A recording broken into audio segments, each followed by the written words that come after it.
जी नाज़रीन तव्हांखे ॿुधाईंदा हलूं त लॉकडाउन खां पोइ मज़ूर सिस्टम जेको आहे तमामु परेशान आहिनि। जेको सरकारी सतह ते इमदाद न थी सघी अचो त हुननि खां पुछो हुननि जो छा चवणु आहे। लॉकडाउन जे हवाले सां तव्हांजो छा चवणु आहे? लॉकडाउन जे हवाले सां जेको हुकूमत लॉकडाउन कयो आहे तमामु बहितरु कयो अथसि। तमामु बिल्कुलु लॉकडाउन आहे ॿांधी शइ अॼु नावड़ी आहे, बिल्कुलु हर शइ बंदि आहे। पर जो ग़रीब तबिको मज़ूर तबिको जेको आहे उहो ॾाढो परेशान आहे, जंहिं वटि राति आहे त ॾींहुं कोन्हे।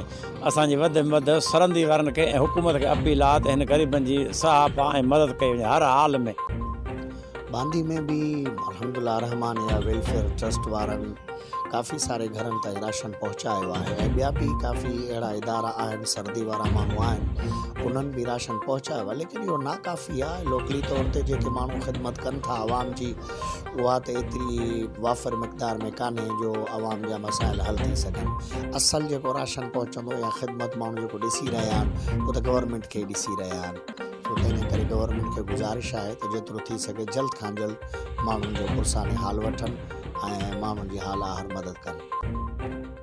ईअं त पूरे पाकिस्तान में लॉकडाउन लॻल आहे ऐं हिन लॉकडाउन लॻण जे करे अवाम मुतासिर आहे, परेशान आहे।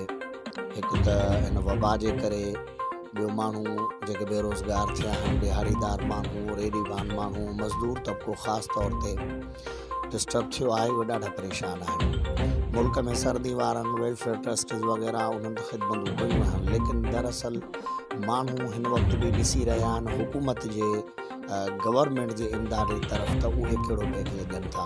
एतिरा ॾींहं थी विया आहिनि, 15-20 ॾींहं गुज़री विया आहिनि, सिंध हुकूमत हुजे या विफ़ाक़ हुजे, सिर्फ़ु ऐलान ई करे रहिया आहिनि त असां मदद कंदासीं, ताउन कंदासीं, लेकिन का मदद अचे कोन थी, को ताउन अचे कोन थो।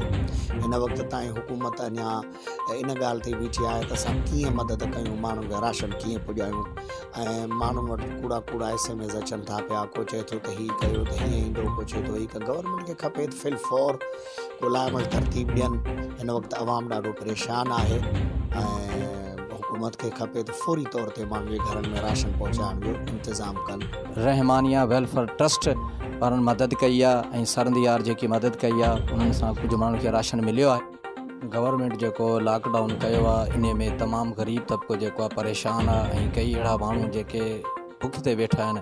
असांजी गवर्नमेंट खे इहा गुज़ारिश आहे ऐं वज़ीर आला सिंध सईद मुराद अली शाह खे अपील आहे त इन्हनि ग़रीबनि जी माली मदद कई वञे, इन्हनि खे राशन पहुचाए वञो। इहे तमामु इंतिहाई ग़रीब परेशान आहिनि ऐं काफ़ी ॾींहनि खां जेको आहे इहे शहर बंदि हुजण जे करे का शइ जेकी आहे उहा नथी मिले ऐं का बि अहिड़ी तंज़ीम जेकी आहे उहो सपोर्ट करे पई, पर गवर्नमेंट पंहिंजी तरफ़ां अञा ताईं कुझु बि कोन कयो आहे। असांजी अपील आहे गवर्नमेंट खे त जल्द अज़ जल्द इन ग़रीबनि जी माली मदद कई वञे, इन खे राशन ॾिनो वञे।